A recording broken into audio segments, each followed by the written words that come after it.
أعوذ بالله من الشيطان الرجيم. بسم الله الرحمن الرحيم. الحمد لله الذي أنزل على عبده الكتاب ولم يجعل له عوجا قيما لينذر بأسا شديدا من لدنه ويبشر المؤمنين الذين يعملون الصالحات أن لهم أجرا حسنا ماكثين فيه أبدا وينذر الذين قالوا اتخذ الله ولدا ما لهم به من علم ولا لآبائهم كبرت كلمة تخرج من أفواههم إن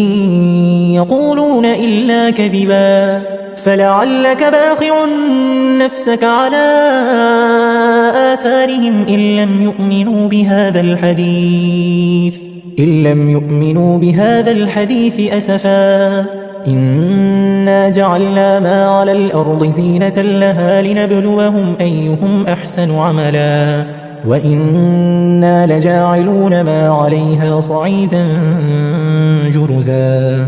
أم حسبت أن أصحاب الكهف والرقيم كانوا من آياتنا عجبا إذ أوى الفتية إلى الكهف فقالوا ربنا آتنا من لدنك رحمة وهيئ لنا من أمرنا رشدا فضربنا على آذانهم في الكهف سنين عددا ثم بعثناهم لنعلم أي الحزبين أحصى لما لبثوا أمدا نحن نقص عليك نبأهم بالحق إنهم فتية آمنوا بربهم وزدناهم هدى وربطنا على قلوبهم إذ قاموا فقالوا ربنا رب السماوات والأرض لن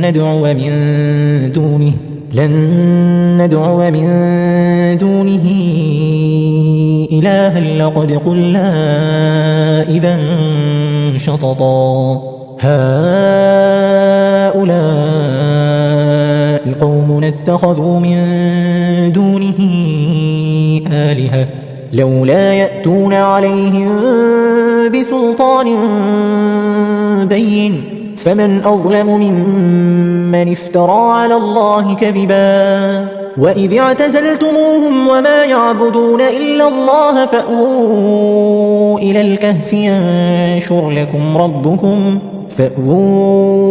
الكهف ينشر لكم ربكم من رحمته ويهيئ لكم من أمركم مرفقا وترى الشمس إذا طلعت تزاور عن كهفهم ذات اليمين وإذا غربت تقرضهم ذات الشمال وهم في فجوة منه ذلك من آيات الله من يهد الله فهو المهتد ومن يضلل فلن تجد له وليا مرشدا وتحسبهم أيقاظا وهم رقود ونقلبهم ذات اليمين وذات الشمال وكلبهم باسط ذراعيه بالوصيد لو اطلعت عليهم لوليت منهم فرارا ولملئت منهم رعبا وكذلك بعثناهم ليتساءلوا بينهم قال قائل منهم كم لبثتم قالوا لبثنا يوما أو بعض يوم قالوا ربكم أعلم بما لبثتم فبعثوا أحدكم بورقكم هذه إلى المدينة فلينظر أيها أزكى طعاما فليأتكم برزق منه وليتلطف ولا يشعرن بكم أحدا إنهم إن يظهروا عليكم يرجموكم أو يعيدوكم في ملتهم ولن تفلحوا إذن أبدا وكذلك أعثرنا عليهم ليعلموا أن وعد الله حق وأن الساعة لا ريب فيها إذ يتنازعون بينهم أمرهم فقالوا ابنوا عليهم بنيانا ربهم أعلم بهم قال الذين غلبوا على أمرهم لنتخذن عليهم مسجدا سيقولون 3 رابعهم كلبهم ويقولون 5 سادسهم كلبهم رجما بالغيب ويقولون 7 وثامنهم كلبهم قل ربي أعلم بعدتهم ما يعلمهم إلا قليل فلا تمار فيهم إلا مراء ظاهرا ولا تستفت فيهم منهم أحدا ولا تقولن لشيء إني فاعل ذلك غدا إلا أن يشاء الله واذكر ربك إذا نسيت وقل عسى أن يهديني ربي لأقرب من هذا رشدا ولبثوا في كهفهم 300 سنين وازدادوا 9 قل الله أعلم بما لبثوا له غيب السماوات والأرض أبصر به وأسمع ما لهم من دونه من ولي ولا يشرك في حكمه أحدا واتل ما أوحي إليك من كتاب ربك لا مبدل لكلماته ولن تجد من دونه ملتحدا واصبر نفسك مع الذين يدعون ربهم بالغداة والعشي يريدون وجهه ولا تعد عيناك عنهم تريد زينة الحياة الدنيا ولا تطع من أغفلنا قلبه عن ذكرنا واتبع هواه وكان أمره فرطا وقل الحق من ربكم فمن شاء فليؤمن ومن شاء فليكفر إنا أعتدنا للظالمين نارا أحاط بهم سرادقها وإن يستغيثوا يغاثوا بماء كالمهل يشوي الوجوه بئس الشراب وساءت مرتفقا إن الذين آمنوا وعملوا الصالحات إنا لا نضيع أجر من أحسن عملا أولئك لهم جنات عدن تجري من تحتهم الأنهار يحلون فيها من أساور من ذهب ويلبسون ثيابا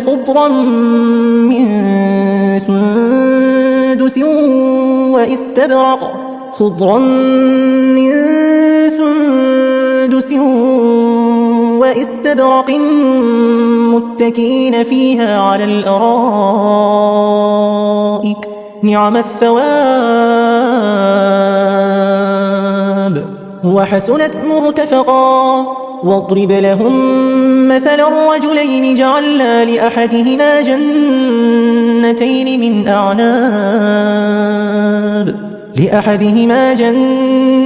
من أعناب وحففناهما بنخل وجعلنا بينهما زرعا كلتا الجنتين آتت أكلها ولم تظلم منه شيئا وفجرنا خلالهما نهرا وكان له ثمر فقال لصاحبه وهو يحاوره أنا أكثر منك مالا وأعز نفرا ودخل جنته وهو ظالم لنفسه قال ما أظن أن تبيد هذه أبدا وما أظن الساعة قائمة ولئن رددت إلى ربي لأجدن خيرا منها منقلبا قال له صاحبه وهو يحاوره أكفرت بالذي خلقك من تراب ثم من نطفة ثم سواك رجلا لكن هو الله ربي ولا أشرك بربي أحدا ولولا إذ دخلت جنتك قلت ما شاء الله لا قوة إلا بالله إن ترني أنا أقل منك مالا وولدا فعسى ربي أن يؤتيني خيرا من جنتك ويرسل عليها حسبانا من السماء فتصبح صعيدا زلقا أو يصبح ماؤها غورا فلن تستطيع له طلبا وأحيط بثمره فأصبح يقلب كفيه على ما أنفق فيها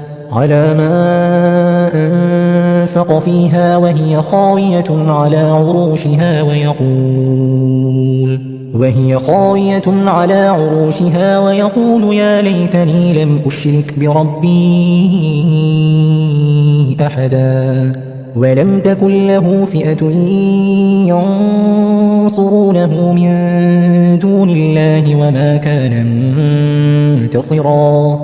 هنالك الولاية لله الحق هو خير ثوابا وخير عقبا واضرب لهم مثل الحياة الدنيا كماء أنزلناه من السماء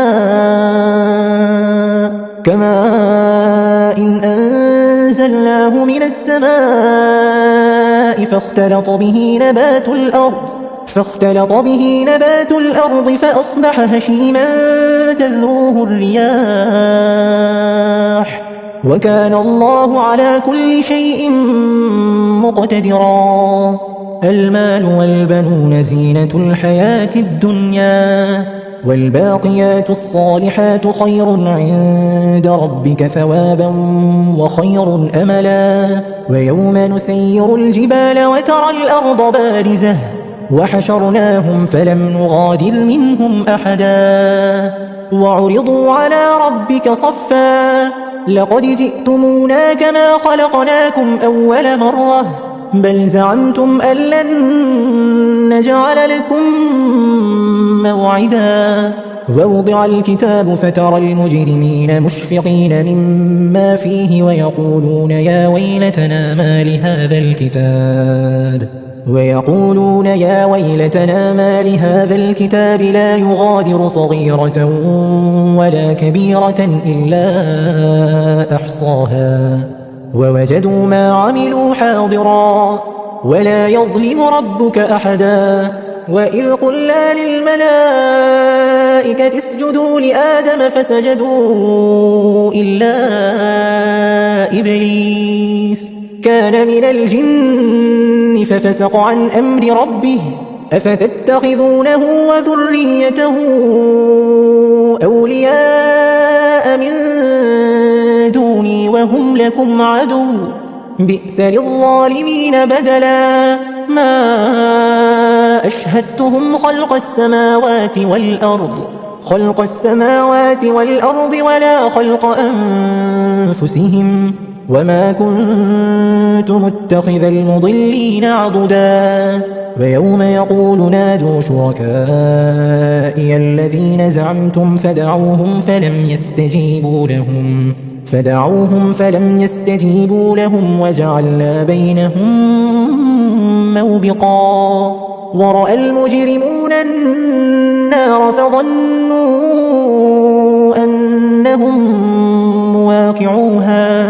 أنهم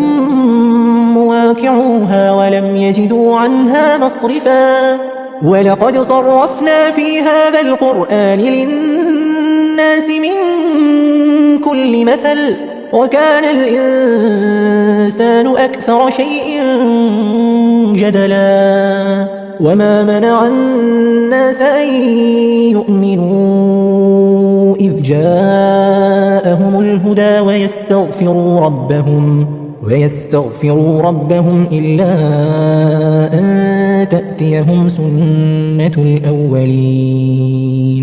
إلا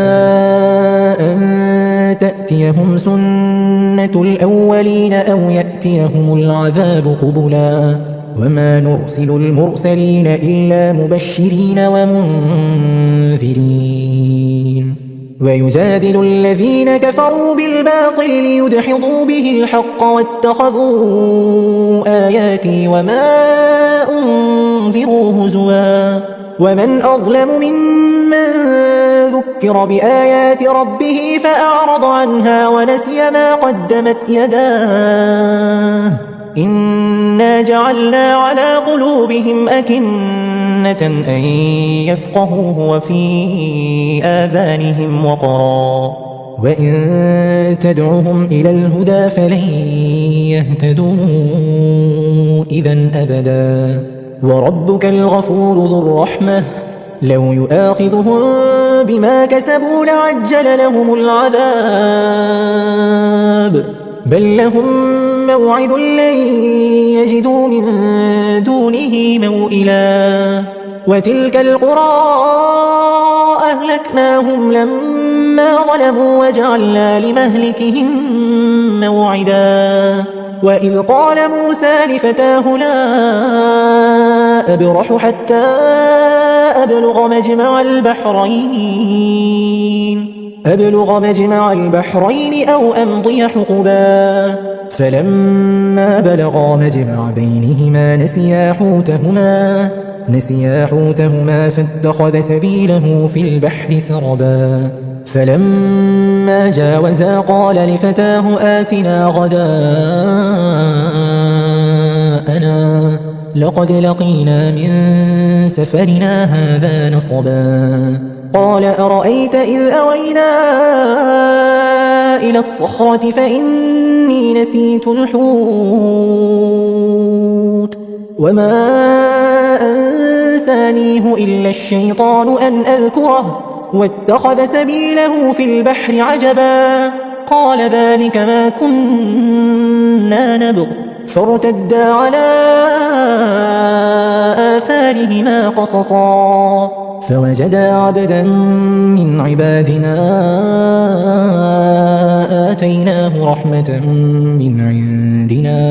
آتيناه رحمة من عندنا وعلمناه من لدنا علما قال له موسى هل أتبعك على أن تعلمني مما علمت رشدا قال إنك لن تستطيع معي صبرا وكيف تصبر على ما لم تحط به خبرا قال ستجدني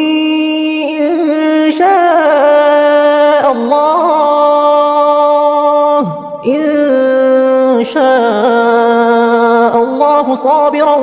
ولا أعصي لك أمرا قال فإن اتبعتني فلا تسألني عن شيء حتى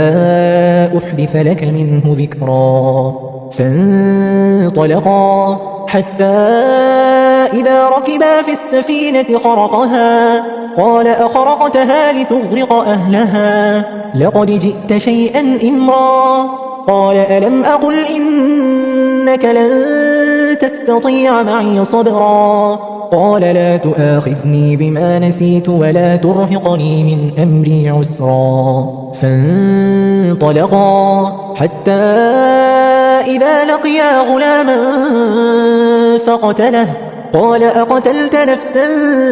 زكية بغير نفس لقد جئت شيئا نكرا قال ألم أقل لك إنك لن تستطيع معي صبرا قال إن سألتك عن شيء